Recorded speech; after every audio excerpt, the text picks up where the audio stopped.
every sense of the word. He's long, he's explosive, he's strong. He's got really good play strength. He's disruptive. He's quick. Really, anything you're looking for in terms of somebody who can disrupt a game on the defensive front, he has those skills. So, being able to see it firsthand for however many years he was here, you kind of get a feel for things that you definitely don't want to do towards him. How different ways to try and contain him, in different things that may cause a little bit of confusion with him. So, he's a great player. He's definitely got game wrecking tendencies. He's got the ability to take a game over. So we got to make sure we're doing a really good job of knowing where he's at on every snap. Mike and Shane do a great job of moving him around, so he's not always in the same spot. So we got to make sure we're on high alert, first, second, and third down to know where he's at, so we can do our best to take care of him. Aaron Wilson. Hey, Tim. Whether it's the analytics grades or just what you can see on the tape, what have you seen from Laramie so far in terms of his improvement this year after it looked like an offseason where he made some gains physically and came into camp in really good shape? Yes, and Laramie's a freak, and I mean he's playing at an incredibly high level. In both the pass game and the run game, he's doing a great job executing the assignments that we're giving him. He did a great job in the offseason cleaning up some of the issues that we had talked about at the end of last season. Obviously, things have been documented about his false starts, but, he's done a great job of putting that behind him and knocking on wood. Hopefully I'm not jinxing him. We haven't had any issues along those lines so far this season. So he's been a great pro. He's come in and works every single day. And again, we're really excited with the way he's playing. He's playing at a high level. Brandon Scott. Sorry, kind of just following along those same lines, Tim, what's been the difference in the offensive line and its performance from the start of the season to now? It seems like you guys have made some constant improvements. Yes. They're as weird as it sounds, I think they're getting their football legs, underneath them. Titus Howard's a guy that's gotten better every single game. Drastic improvement from weeks 1 to 2, 2 to 3, 3 to 4, so on and so forth. So he's doing a great job getting back to the form that we're really, that we saw last year. Being a physical player, doing a good job on the edge, and the guys inside are doing a good job coming along with them. So the whole group again is getting, like you said, is improving every week. And again, I think the more that they play and kind of get back into football, as weird as that may sound, as late as we are in the season, they're doing a really good job and they're continuing to make strides every week. And then same or similar question with the wide receivers as well. Brandon Cooks obviously had a breakout game. What are you seeing from them? That group is, I was excited for Brandon. He's worked his butt off to get on the same page with Deshaun and learn the offense. And he was able to kind of showcase his playmaking ability that we all knew that he's had throughout his career. And we were finally able to see him do it, in the Texans jersey. So, with Randall, with him, with Will, with Kenny, with those guys, they're doing a great job of being out there every day, and they're running, and Deshaun staying after, throwing routes to him after practice, and they're really developing that relationship that we're really looking forward to them having, because it's going to continue to lead to good things for us. James Palmer. Tim, I was on a call with your brother earlier today, and he said he's going to look at your Madden tendencies on how you're going to have your tendencies in calling plays. Is there a correlation there that we all should be digging at? I mean, he's going to have to dig way back. I wish I had the time to play Madden these days, but no. I mean, obviously Dennis is kind of knows how I see the game, and he it's been fun to watch him play. That's the most that's the coolest thing about these weeks, is being able to know you're going to see your brother on the opposing sideline, especially this year, because he's playing pretty well and he's starting. He's playing good football for him. So I hope he's wasting time going back and looking at the Madden records, from 2002, which I definitely won the majority of. But no, I'm excited to see him. Hopefully he continues to stay healthy, and it'll be good to see him on Sunday. Noted bragging rights in the match. and on that same line, with so much familiarity, same division, coaches know each other on both sides so much, your brothers on the other side, is there a balance between trying to not get away from what you do, knowing that the other side has some familiarity of what you do, that you don't get too far away from it, but also have to change some things up? Yeah, I think there's a definite fine line, especially when you look at the coaching staffs and the overlaps with Mike and Midge and Shane and really Pat O'Hara, who's on the offensive side of the ball here, their quarterback coach. So there's they know our system, and there's definitely trying to not outsmart yourself, not overthink things, but still put enough thought in and enough preparation to make sure that you are giving them things to kind of blink at and wait a second, is this what I think it is? And so there's a fine line there where you don't want to be predictable, but you also don't want to make things so complicated that people go cross-eyed trying to figure out on your own sideline. Thanks, Tim. Who was your squad in 02? The Bears, definitely. Roger. Appreciate it. Thank you. Aaron Reese. Hey, Tim, what did Senio show you guys that made you feel like he deserves some more playing time early on? And what have you thought of him since he moved to the starting lineup? He's done a great job. Him and Laramie have done a really good job solidifying that side of the line of scrimmage. He came in and was physical every day. He came in with the right mindset, the right attitude. Put in the work. Didn't say really anything. Just came in and we got his opportunity. He went out there and was productive. And then so we continued to give him a little bit more. And as that happened, he continued to be productive. And so he finally made it to the point where he's kind of forced our hand and made us to make a decision. And him and Laramie have been out there playing pretty well together. Aaron Wilson. Hey, Tim, when you watch Malcolm Butler, who's made some big plays the other night, what do you do in terms of just making sure that you're being aware of him and his presence and ability to break on the football? Yes, we're making sure that we're preaching to our guys. Really, when you're playing against Malcolm, you got to play strong. He's an incredibly strong player. He's always working to be disruptive at the catch point.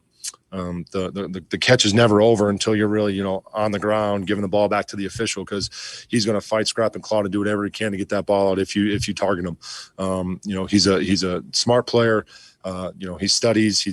Obviously you can tell by the way that he plays. So it's a big challenge for our guys because, again, he does have some big play history. Obviously, you talked about a couple nights ago.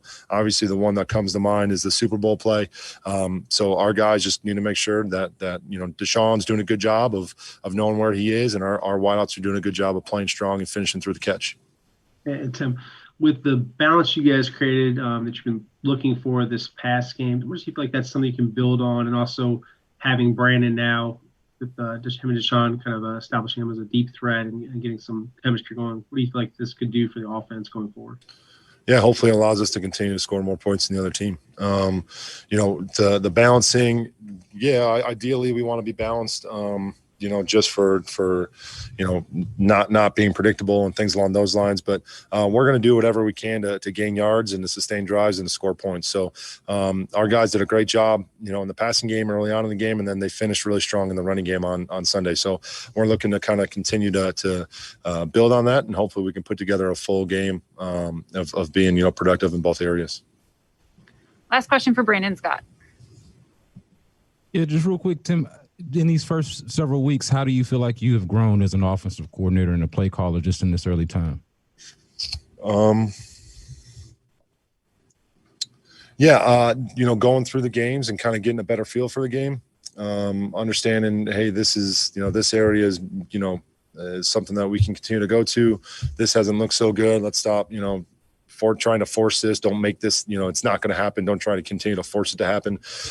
Because the one thing I learned early on is that you typically get however many 60 plays in a game. And, early on we had like 48 snaps, we had like 53 snaps. So we weren't getting a ton of opportunities. So you don't have a lot of time to try to figure it out. You know what I mean? You got to figure it out quickly, and you got to figure out what the flavor of the game is going to be. And you got to go and you got to attack once you do.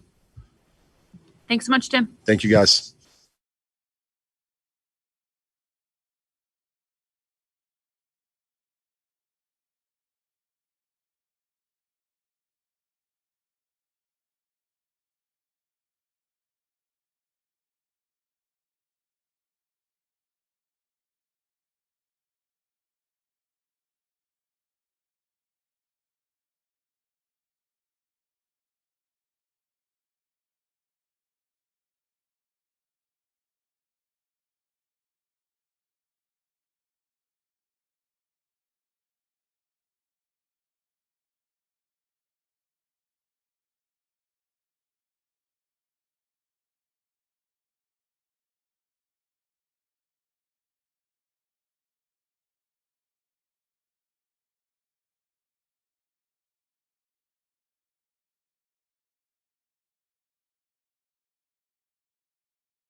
Good to see you. What's up, Aaron?